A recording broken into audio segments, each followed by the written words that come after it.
अस्सलामुअलैकुम, क्या हालचाल बच्चों। बढ़िया एकदम। आज आप सभी बच्चों को हमारे और आपके इस प्यारे से चैनल पाकिस्तान डायनामिक वाले में खुशामदीद कहते हैं। तो चलिए आज हम बात करने वाले हैं क्लास 11 का चैप्टर नंबर 6 फ्लूइड डायनामिक के ऊपर। तो सबसे पहले समझते हैं फ्लूइड डायनामिक क्या होता है और इसका जो शुरुआती लेक्चर है उसके ऊपर हम बात करने वाले हैं। तो हमारे साथ बने रहिएगा। तो देखिए, तो आज का हमारा टॉपिक क्या है, फ्लूइड डायनेमिक। ये पूरा टॉपिक तो नहीं है, चैप्टर है, ठीक है। अच्छा जी, सबसे पहले फ्लूइड को समझते हैं। मैटर की वो स्टेट जो एक जगह से दूसरी जगह फ्लो कर जाए उसको हम फ्लूइड कहते हैं, जिसमें हमारे पास सॉलिड भी आते हैं, गैसेस भी आते हैं। तो देखें, स्टेट ऑफ मैटर लिख देंगे। स्टेट ऑफ मैटर, मैटर की वो state which can flow from one place to another place, from one place to another place, इसको हम क्या कहते हैं, फ्लूइड कहते हैं। अब फ्लूइड के अंदर हम फ्लूइड डायनेमिक किसे कहते हैं, ये फ्लूइड डायनेमिक फिजिक्स की एक ब्रांच है। जैसे फ्लूइड मैकेनिक्स होती है उसके अंदर फ्लूइड स्टैटिक भी होती है, ठीक है, फिर फ्लूइड डायनेमिक भी होती है। तो असल में फ्लूइड किस तरह के, फ्लूइड के अंदर क्या क्या हम स्टडी करते हैं, मेजर जो स्टडी करते हैं वो फ्लूइड स्टैटिक होती है। फिर हमारे पास फ्लूइड डायनेमिक होती है। फिर हमारे पास फ्लूइड की प्रॉपर्टी जिसको हम विस्कोसिटी कहते हैं। आज हम ज़्यादातर इस विस्कोसिटी के ऊपर ही बात करने वाले हैं।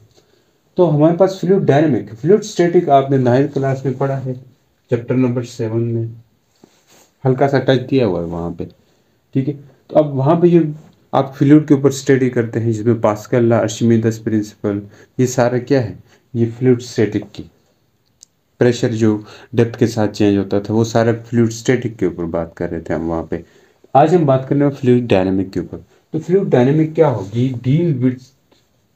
It deals with study of, deal लिखा है तो बस चलो, study of motion of fluid, motion of fluid, ये फ्लूइड के मोशन के साथ डील करती थी।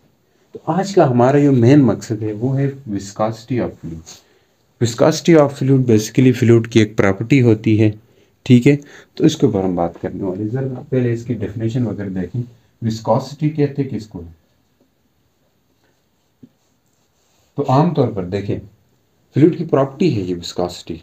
जिस तरह सॉलिड की प्रॉपर्टीज होती है तो इसी तरह फ्लूइड की भी एक प्रॉपर्टी है जिससे हम विस्कोसिटी को स्टडी करेंगे, ठीक है। तो विस्कोसिटी उन फ्लूइड की होंगी जो वेस्कस फ्लूइड होंगे। कौन से फ्लूइड होंगे, वेस्कस फ्लूइड होंगे। एक होते हैं नॉन वेस्कस फ्लूइड। विस्कोसिटी की डेफिनेशन को आप समझेंगे तो वेस्कस फ्लूइड को भी समझेंगे, नॉन वेस्कस को भी समझेंगे। तो विस्कोसिटी को समझते हैं। प्रॉपर्टी ऑफ फ्लूइड लिख दें, प्रॉपर्टी ऑफ फ्लूइड, फ्लूइड की वो प्रॉपर्टी जो क्या करती है, property, it is a property of fluid है, ठीक है, इन which layers of fluid exert a tangential force, in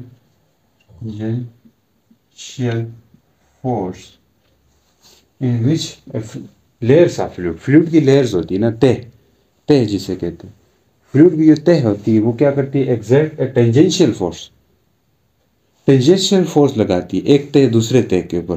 किस लिए, टू अपोज करने के लिए, to oppose the relative motion between the layers, layer के बीच में रिलेटिव मोशन को अपोज करने के लिए। इस चीज को हम क्या कहते हैं, विस्कोसिटी कहते हैं।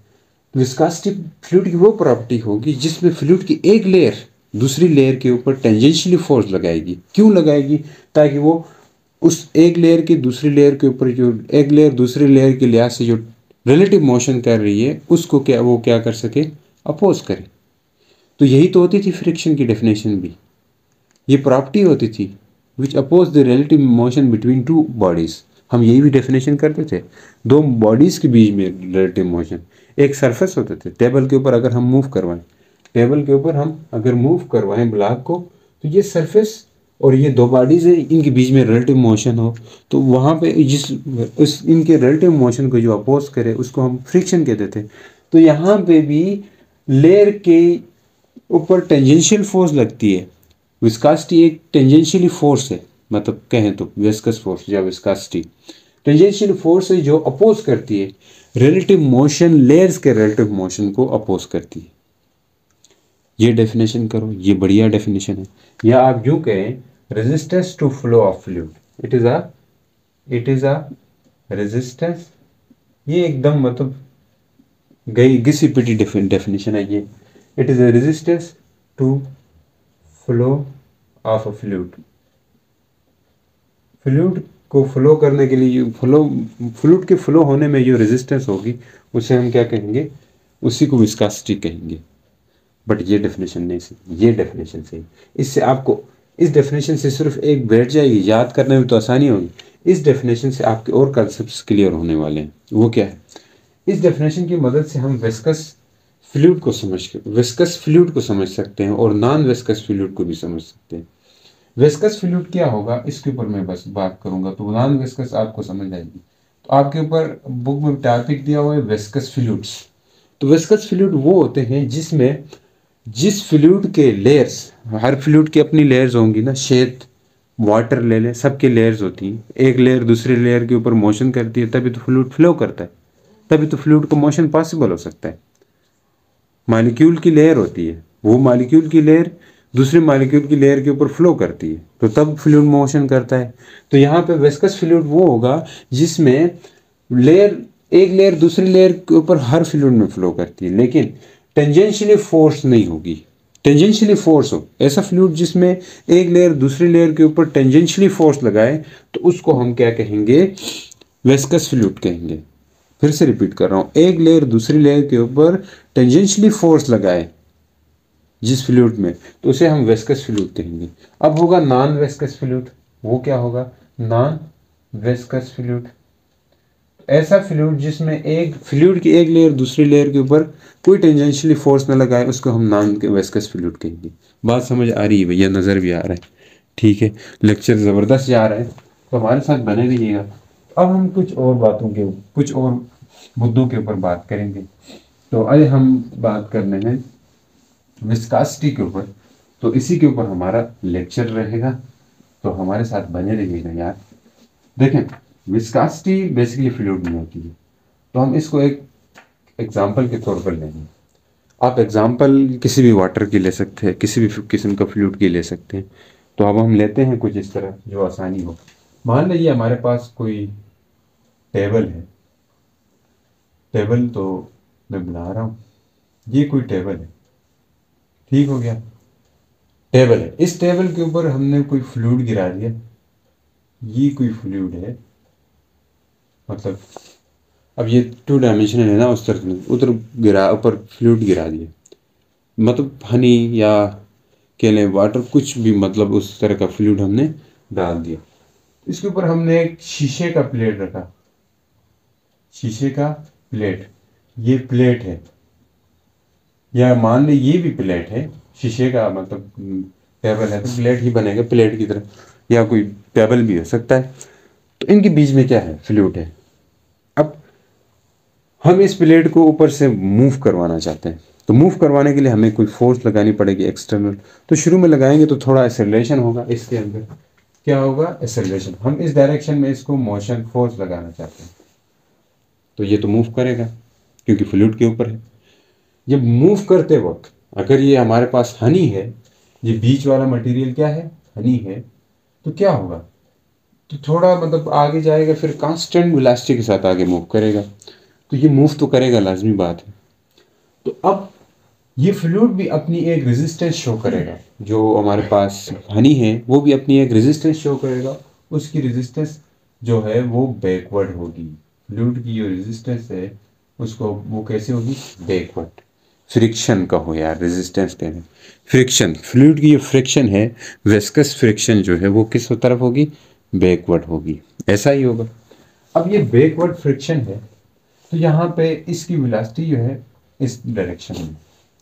अब ये चीज़ है, तो फ्रिक्शन जहाँ पे होगी, जो फ्रिक्शन जहाँ पे होगी एफ वी, उसे हम विस्कस या फ्लूइड फ्रिक्शन, एफ वी क्या है हमारे पास, फ्लूइड फ्रिक्शन है, फ्लूइड फ्रिक्शन है, फ्लूइड फ्रिक्शन कहने या फिर इसको क्या कहने, विस्कस फोर्स कहने, विस्कस फोर्स, दो नाम दे सकते हैं जो आपको बेहतर लगे।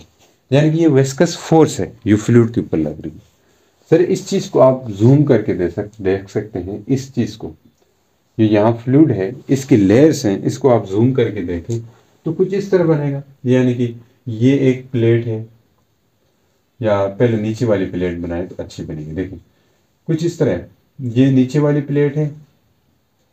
हमेशा वाटर अगर नदी में से भी बह रहा ना, तो उसका जो नीचे वाला सरफेस है वो भी मतलब एक प्लेट की तरह होता है, जो निचला सरफेस होता है। अब इसके ऊपर एक लेयर है, मतलब इसके साथ चिपकी हुई मतलब लेयर है, ठीक हो गया।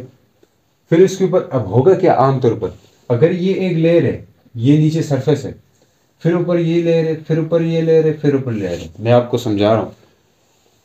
ऊपर प्लेट है, होता ये है कि प्लेट अगर आगे मूव करना चाहे, नजर आ रही है ये साइड, प्लेट अगर आगे मूव करना चाहे, तो प्लेट अगर मूव करेगी तो प्लेट अपने साथ इस लेयर को भी आगे लेके जाना चाहेगी, मतलब ये लेयर भी आगे जाएगी, मतलब इसके साथ ये भी मोशन करना चाहिए क्योंकि ये मोशन करवाना चाहता है। जबकि नीचे वाली जो प्लेट है, नीचे जो सरफेस है, ये क्या है, ये रेस्ट में है, ये इसको रोकना चाहेगी, इसको रोकना चाहेगी, मतलब इसको पीछे की तरफ फोर्स लगाएगी, तो मतलब ये पीछे की तरफ इसको रोकेगी, और ये भी इसकी वजह से ये वाली लेयर भी रुक जाएगी, और ये भी मतलब रोकने की कोशिश करेगी, रुक जाएगी तो नहीं, रोकने की कोशिश करेगी, टेंडेंसी होगी इन दोनों के बीच में। और ऊपर से ये प्लेट इसको मोशन करवाना चाह रही है, इस लेयर को, फिर ये लेयर इस लेयर को करवाना चाह रही है। ओवरऑल एक लेयर जो है, एक जो चीज़ है, मतलब एक प्लेट जो है वो लेयर्स को अपने साथ आगे लेके जाना चाह रही है, एक लेयर जो है वो अपने साथ लेयर्स को स्टॉप कराना चाह रही है, मोशन नहीं करवाना चाह रही है। तो ये इन दोनों के बीच की लड़ाई है, ठीक है, हमें नहीं पढ़ना। अब यहाँ पे भी ये चीज़ होनी है, मतलब इसकी जो फिगर बनेगी, वो फ्लूइड असल में मोशन किस तरह करेगा वो मैं यहाँ पे दिखा रहा हूँ आपको। कुछ इस तरह का आपको दिखेगा, मतलब कुछ इस तरह का, ठीक हो गया। तो मतलब ये प्लेट है, प्लेट साथ आगे जाएगी, लेकिन ये इसके साथ जो पहली लेयर है वो आगे ज़्यादा जाएगी, मतलब उसकी वेलोसिटी ज़्यादा होगी, इसकी ज़्यादा होगी, फिर इसकी थोड़ी कम, फिर इसकी थोड़ी कम, फिर इसकी बहुत कम। तो मतलब ओवरऑल हमें एक चेंज देखने को मिल रहा है, मतलब इसके मुकाबले में इसमें चेंज कम है, इसके मुकाबले में इसमें चेंज कम है। तो मतलब इस चेंज को बोलते हैं ग्रेडियंट, बोलेंगे ग्रेडियंट है। मतलब यार आप लोगों को ये चीज़ आपकी बुक में नहीं, उधर सिंपल चीज़ें, मतलब इसको समझे ना, आपका कंसेप्ट बढ़िया बनने वाला है। तो ये प्लेट में इस तरह का मोशन होगा। अब ये विस्कस फोर्स है। अब ये फ्रिक्शन जो है, फ्लूइड फ्रिक्शन और सॉलिड फ्रिक्शन में थोड़ा डिफरेंस है, ये बात रखें। तो ये विस्कस फोर्स है, ये डिपेंड करती है एरिया के ऊपर, ये प्लेट का एरिया ही जितना ज़्यादा होगा, जितने मॉलिक्यूल ज़्यादा होंगे उतने मतलब कांटेक्ट में ज़्यादा रहेंगे फ्लूइड के सरफेस के साथ, कांटेक्ट में ज़्यादा रहेंगे तो उसके ऊपर फ्रिक्शन क्या होगी, ज़्यादा लगेगी। ये सॉलिड फ्रिक्शन से डिफरेंट है। सॉलिड फ्रिक्शन में हमारे पास एरिया ऑफ कांटेक्ट पे डिपेंड नहीं करती, क्या डिपेंड नहीं करती है, फ्रिक्शन डिपेंड नहीं करती, उसका डिफरेंस है थोड़ा सा, ठीक है। अच्छा, एक तो इस चीज़ पे एरिया ऑफ कांटेक्ट पे डिपेंड करेगी विस्कस जो फ्लूइड फ्रिक्शन है, और दूसरे फ्लूइड फ्रिक्शन जो है वो वेलोसिटी पे डिपेंड करेगी, जो वेलोसिटी है इसके ऊपर, यानी कि जो रिलेटिव मोशन होगा इसके ऊपर, लेयर्स का रिलेटिव मोशन जितना ज़्यादा होगा इतनी फ्लूइड फ्रिक्शन क्या होगी, ज़्यादा होगी। सॉलिड में जो रिलेटिव मोशन होता है दो बॉडीज़ का, उसका रिलेटिव मोशन भले जितना ज़्यादा हो, दो बॉडीज़ है सेम में, इसके एक का वेलोसिटी ज़्यादा है एक की कम है, तो दोनों में फ्रिक्शन की वैल्यू सेम होगी, ऐसा नहीं कि एक में ज़्यादा एक के कम, मतलब इस चीज़ पे भी डिपेंड करेगी। और तीसरी चीज़ जो है, इन प्लेट्स के बीच में जो डिस्टेंस है इस पे भी डिपेंड करेगी, जो डिस्टेंस है उस पर भी डिपेंड करेगी, और वो डायरेक्टली नहीं करेगी बल्कि इन्वर्सली प्रोपोर्शनल होगी। अब देखिए कैसे, मान लें हमारे पास ये प्लेट है, फिर ये प्लेट है, इनके बीच में एक लेयर ऑफ मॉलिक्यूल है, मतलब एक लेयर ऑफ मॉलिक्यूल मतलब डिस्टेंस बहुत कम है। तो मतलब ये जो एक ही लेयर है, मतलब डिस्टेंस कम है, तो ये इसको मूव करवाना चाह रही है, ये इसको स्टॉप करवाना चाह रही है। तो मतलब दोनों में कोई मतलब रिलेटिव मोशन ही नहीं होगा। तो मतलब रिलेटिव मोशन नहीं है तो फ्रिक्शन नहीं है, तो रिलेटिव मोशन नहीं है तो फ्लूइड फ्रिक्शन नहीं होगा। तो इसलिए यहाँ पे इन्वर्सली जितना ज़्यादा डिस्टेंस होगा, जैसे यहाँ पे डिस्टेंस ज़्यादा है तो फ्लूइड फ्रिक्शन उतनी ज़्यादा होगी, डिस्टेंस कम होगा फ्लूइड फ्रिक्शन कम होगी। तो यहाँ से हम ये देख सकते हैं, जो डिस्टेंस अगर हमारे पास ज़्यादा हो, डिस्टेंस अगर ज़्यादा होगा तो फ्लूइड फ्रिक्शन जो है वो क्या हो जाएगी। मैं बता रहा हूँ डिस्टेंस ज़्यादा, ये इन्वर्सली प्रोपोर्शनल है। इस चीज़ को मैं फिर से रिपीट कर रहा हूँ, थोड़ा मैं भी गलत बोल गया हूँ, तो आप देखें ध्यान से नोट करें। यहाँ पे डिस्टेंस क्या है, बहुत कम है। डिस्टेंस कम होने की सूरत में फ्लूइड फ्रिक्शन जो है वो क्या रहेगी, ज़्यादा रहेगी। मतलब ये प्लेट मूव नहीं करेगी। डिस्टेंस कम होगा अगर प्लेट्स के बीच में, तो जो फ्लूइड फ्रिक्शन है वो ज़्यादा होगी, फ्लूइड की फ्रिक्शन ज़्यादा होगी, प्लेट आगे मूव नहीं करेगी, क्योंकि ये स्टॉप करेगी, ये मूव करवाना चाहिए। तो मतलब दोनों में इतनी लड़ाई, दोनों में आपस में इतनी वो होगी कि मतलब ये प्लेट आगे मूव ही नहीं कर पाएगा। यहाँ पे देखें, यहाँ पे ग्रेडियंट बहुत कम आएगा ना, ग्रेडियंट आना चाहिए असल में, ग्रेडियंट जो चेंज। तो जहाँ में वेलोसिटी लेयर्स का जो आपस में रिलेटिव मोशन है, उसके मतलब रिलेटिव मोशन में उतना चेंज नहीं आ रहा, यहाँ पे चेंज ज़्यादा आ रहा है। मान ले अगर इसकी वेलोसिटी जो है 1 मीटर पर सेकेंड है, इसकी 2 मीटर पर सेकेंड है, इसकी 4 मीटर, मतलब ऊपर ऊपर वालों की वेलोसिटी ज़्यादा होगी, तो रिलेटिव देखो वहाँ पे डिस्टेंस भी ज़्यादा है। तो असल में यहाँ पे डिस्टेंस ज़्यादा होने से फ्लूइड के बीच में रिलेटिव मोशन है ना वो ज़्यादा आता है, ज़्यादा बनता है, रिलेटिव मोशन ज़्यादा, यहाँ पे ज़्यादा हो यहाँ पे कम। तो यहाँ पे एकदम मतलब बीच में डिस्टेंस कम है, तो इसको रोकना चाहिए और रोकने में कामयाब भी होगी, उसको मूव करवाएगी। तो मतलब दोनों में ही एक दूसरे के इफेक्ट कैंसिल करेंगे और इसकी जो फ्लूइड फ्रिक्शन है वो होगी ही नहीं, फ्लूइड फ्रिक्शन होगी ही नहीं। बात समझ आई भैया? नहीं आई तो फिर से रिपीट करके देखो। तो इन चीज़ों पर डिपेंड करता है। अब इसको हटाएंगे तो क्या होगा, F is equals to directly proportional A V over D. इसको हटा दें तो क्या बन जाएगा, ये ईटा आ जाएगा A V over D. N क्या है, coefficient of resistance, coefficient of viscosity, coefficient आप इसके साथ आगे भी वास्ता पढ़ने वाला है, आप इसको भी पढ़ेंगे, विस्कोसिटी है। ये डिपेंड करता है nature of, depend on nature of fluid, fluid की नेचर के ऊपर, फ्लूइड के नेचर के ऊपर, और टेम्परेचर पे भी डिपेंड करता है, टेम्परेचर पे भी डिपेंड करता है। अब इसकी यूनिट के ऊपर ज़रा चर्चा करते हैं, यूनिट क्या होगी। ईटा खुद किसके इक्वल होगा, देखना ईटा इक्वल हो जाएगा F V D divide by A V. तो इसकी यूनिट बन जाएगी, फोर्स की यूनिट तो न्यूटन है, और डिस्टेंस की यूनिट मीटर, एरिया की यूनिट मीटर स्क्वायर, और इसकी यूनिट मीटर पर सेकेंड। तो ये क्या होगा, मीटर मीटर कट जाएगा, eta equal to newton metre square, ये पर सेकेंड था, तो ये ऊपर आएगा क्या होगा, न्यूटन पर मीटर स्क्वायर सेकेंड, न्यूटन पर मीटर स्क्वायर, न्यूटन पर मीटर स्क्वायर ये होता है pascal. Pressure, pressure force per unit area, force की यूनिट न्यूटन, नीचे मीटर स्क्वायर, तो प्रेशर इक्वल न्यूटन पर मीटर, पास्कल भी इसके इक्वल होता है। तो इसकी यूनिट न्यूटन पर मीटर स्क्वायर सेकंड भी हो सकता है, या पास्कल सेकंड भी हो सकता है, पास्कल सेकंड भी इसकी यूनिट है। तो आप एक और रिलेशन है, पॉइस भी इसकी यूनिट होती है, पॉइस विस्कोसिटी की, पॉइस भी अगर कहें पॉइस है ऑप्शन में इस तरह भी आ सकता है, इसकी यूनिट पास्कल सेकंड है, न्यूटन मीटर स्क्वायर पर सेकंड, न्यूटन पर मीटर स्क्वायर सेकंड है, पास्कल सेकंड भी है, और पॉइस भी है। क्या है, पॉइस। तो याद रखें जो 10 पॉइस होता है, 10 पॉइस होता है वो 1 पास्कल सेकंड के इक्वल होता है, 1 पास्कल, ये भी एमसीक्यूज में आता होता है, ठीक है, इसको ध्यान में रखना। तो विस्कोसिटी के ऊपर हमने बात की। अब विस्कोसिटी जो है ना, जिस फ्लूइड की विस्कोसिटी की वैल्यू ज़्यादा होगी उसमें फ्लूइड फ्रिक्शन ज़्यादा होगा। मैं बता रहा हूँ, जिस फ्लूइड में विस्कोसिटी, जिस फ्लूइड में ईटा की वैल्यू ज़्यादा होगी उसमें विस्कोसिटी ज़्यादा होगी। ये तो था फ्लूइड की फ्रिक्शन के ऊपर। अब इसके बाद जो नई स्टोक्स लॉ है उसके ऊपर हम बात करने वाले हैं। जब फ्लूइड के अंदर कोई पार्टिकल मूव करें तो उसकी वेलोसिटी क्या होगी या उसकी स्पीड क्या होगी, उसके ऊपर हम बात करेंगे, जैसे टर्मिनल वेलोसिटी, ये चीज़ें हम वहाँ पे पढ़ेंगे। तो उम्मीद करता हूँ आप लोगों को समझ आई होगी। तो मिलते हैं नेक्स्ट लेक्चर के साथ। अल्लाह हाफिज़।